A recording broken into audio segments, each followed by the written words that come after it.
Before I begin, I want to make a big announcement. The full Igbo calendar is now available for your Apple and Google Calendar.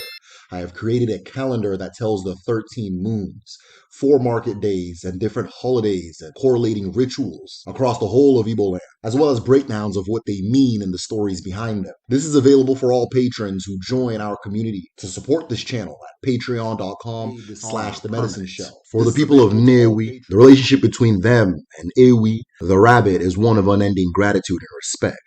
This gratitude also lends itself in the naming of the community itself, Nnewi, or Mother Rabbit. For if it wasn't for the rabbit, the Nnewi people may not exist as we know them today. In the history of the Nnewi people, there was a great and overwhelming invasion in the founding days of the community.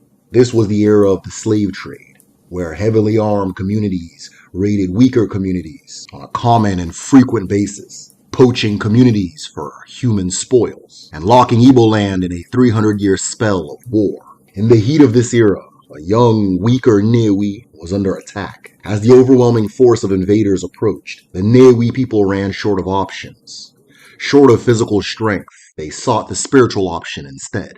A dibia was summoned by the people to prepare a charm for the protection of the land, something that could overpower a superior force and save the Nnewi people from their doom. After weighing his options, the dibia devised something different. In the face of an overwhelming force, the doctor turned to the rabbit. On that day, the dibia transformed himself into Nnewi, the rabbit. The rabbit then went to the fringes of the town with its soft, small footprints. Step by step, the rabbit began to cover the footprints of the town's people. Step by step, foot against sand, until the invaders reached the town. The invaders looked upon the town and saw something they never expected. The town they came to ambush. The town where they would find their human spoils, pillage and enslave the defenseless, was empty. But not only was it empty, on all of its trails and paths, there was no evidence of human life. No human footprints, no signs of movement, no signs of activity. Just the small, soft prints of the Nnewi. The invaders concluded that the town was abandoned and quietly retreated in disappointment. In honor of the creature that saved Nnewi from annihilation, the town named their settlement after the great mother rabbit.